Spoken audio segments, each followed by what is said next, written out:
Welcome to the Business Bites Podcast, the podcast for busy entrepreneurs. Whether you're an online entrepreneur or seeking after brick and mortar success, this podcast brings you quick bites of content so you can learn and grow anywhere you are. Now here's your host, Rachel Brainke. This episode of the Business Bites podcast, we're going to talk a little bit about how to set up a blog or a website quickly, because I was actually surprised at how much feedback I received from episode 15, where I talked about what should your website terms of service include. And so many people told me that they were relying on social media platforms in order to reach their audience, and they didn't have a paired website, and it was really, really concerning. So I want to go through exactly kind of a checklist of how you guys can get set up extremely quickly, because for me, there is this feeling of I cannot put social media as the main controller of my business. I need a domain, pardon the pun, but I need a domain that I can control. That's all me. That's all exactly what I am able to manage the message, how it's provided, and ultimately get any of my clients or customers onto an email list, because to me, that's my number one goal at the end of the day. Let me give you an example. I'm going to share a couple of numbers. I have been utilizing all sorts of social media for years, but I've been driving people to my email list for multiple reasons. One, like I just said a little bit ago, I want to be able to control the format of the message that goes out there. Two, I don't want to be at the mercy of any other company to be able to manage what I say, how I say, or limit people being able to access my stuff, but also because I want to drive people to my email list should all of that disappear. And I understand, keeping in mind that email clients could also up and disappear, but I am able to download and keep all of that email data with me to be able to reach my customers at any point. I cannot export from social media, and I am also not in charge of the algorithms there either. And so it's really kind of scary to think how many people are putting their eggs in one basket of social media. Now, let me preface what I'm about to go into about how to set up a blog or website quickly to say, I'm not saying get rid of your social media. What I'm saying is I feel like that your social media should be a way to bring in an audience, bring in your customers, send them then to your website, which is your little corner of the web, and then send them to your email list. Here's an example for you, though, too, to show you in real life, and these are my numbers as of this recording. So I started out a lot of my business really focusing on social media. My Facebook has reached 40,000 fans. My Instagram is about at 8,500. My Twitter is slowly growing because I don't spend a lot of time on it, admittedly, at about 4,500. Those are the main ones that I do kind of focus on, but as you can see, Facebook is where my client avatar is. And if you guys have any questions about what an avatar is, go check out episode 12, The Magic of a Client Avatar, because I think that will really help you. But all of that to say is those numbers don't seem that impressive, right? But my email list has over 100,000 email subscribers on it. These are 100,000 people that I'm able to get into their inbox, guaranteed for the most part that they're going to be able to see my message, see my what I'm trying to sell, what I'm trying to serve, what I'm trying to do to help them.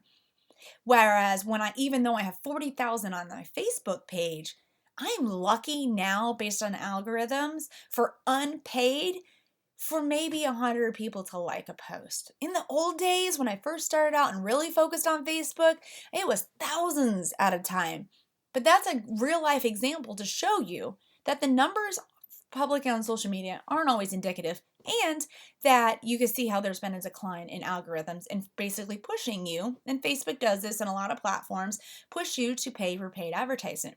Which paid advertisement is going to be another podcast that I'm going to talk about. It's not a bad thing. I'm just talking about from the standpoint of being able to control my message, get people to see my message and my content without having to pay directly for people to see it each and every time. Yes, I pay for a newsletter client, but it's not the same as having to pay and compete for advertising space. So let's just jump right in.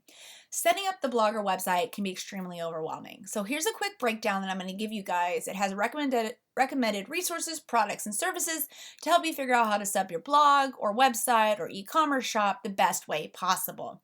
So, of course, setting up hosting is one of the first things you need to do. You need to find someone who's actually going to host the website for you.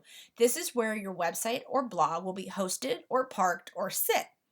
It is important to find a reliable host to ensure that your website is accessible to your clients. I've had situations where on Black Friday, one of my biggest days of the year, the host that I was at the time completely went down and I lost a lot of money. And I've had times when it's just randomly gone down in the past when I did not have a reliable host and I lost customers and people who wanted to book me for specific services and then never came back because it was too much of an effort. There was too many barriers to get them in, and we don't want that to happen. The next is to choose a domain name.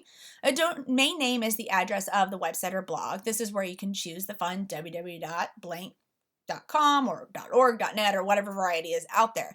The key is to look for something that's easy to remember, but also reflects your brand or business and does not conflict with somebody else's trademark. We don't want to be doing any infringement.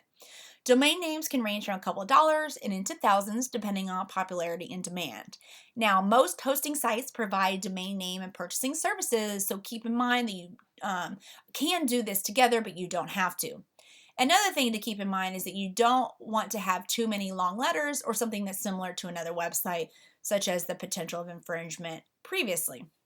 Now, one note I do want to put here is when you get to the point that you're able to financially get this, consider making an investment in alternative domain names that differ from your business name as well, such as one of my brands is the Lawtog. However, as a vendor of photography contracts, the domain digital photography contracts is also used to point to the lawtog.com. So I can utilize both, and it also helps for SEO purposes.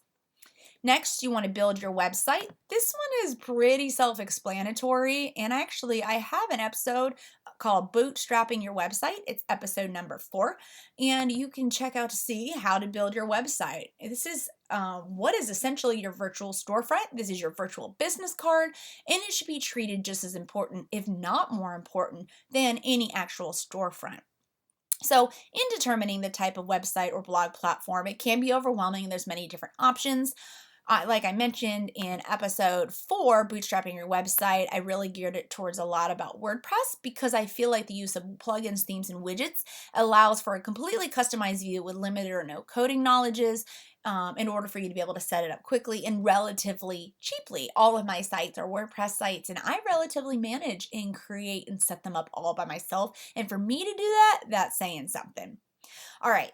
Next, you want to build your blog. The website, again, like I said, is your hello or storefront. The blog is the handshake, though, that you're giving to your clients. This is where the majority of your potential clients or customers should land if you're using the blog as an efficient marketing tool for your past and current customers to talk about you.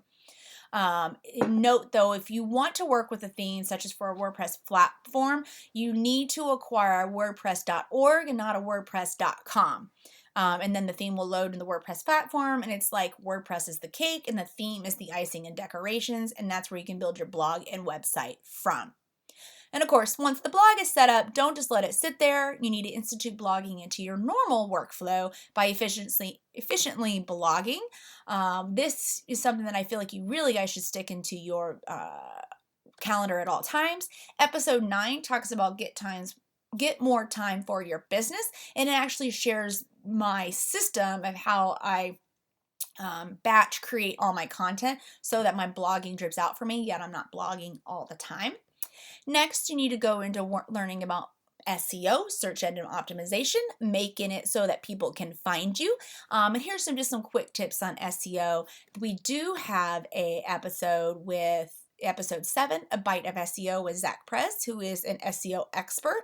You can listen to that one to get a little bit more, but here's just a couple of tips. Name your site appropriately. Input in your site description. Make sure you include keywords, and it is a real description, not just keyword stuffing, not just stuffing a whole bunch of keywords that you want people to use to find you into that.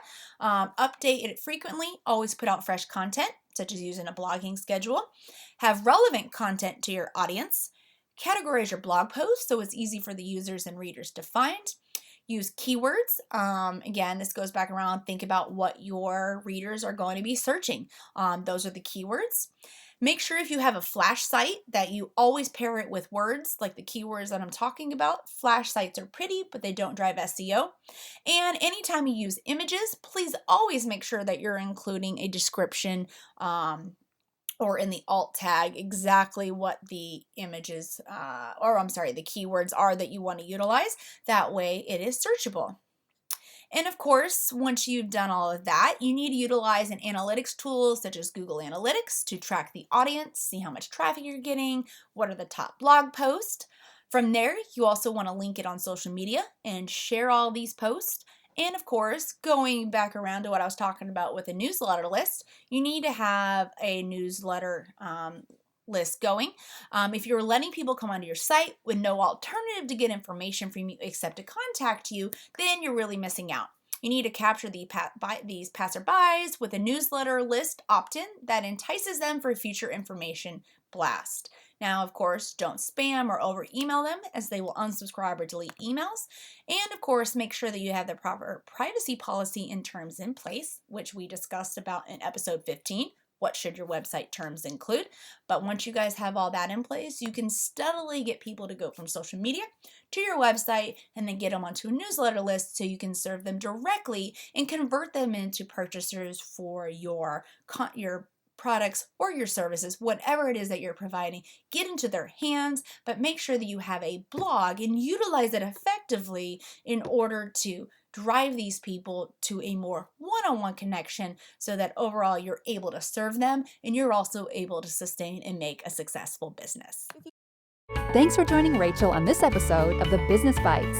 For show notes, a list of recommended tools, or referenced episodes, you can find them at businessbitespodcast.com. Until next time.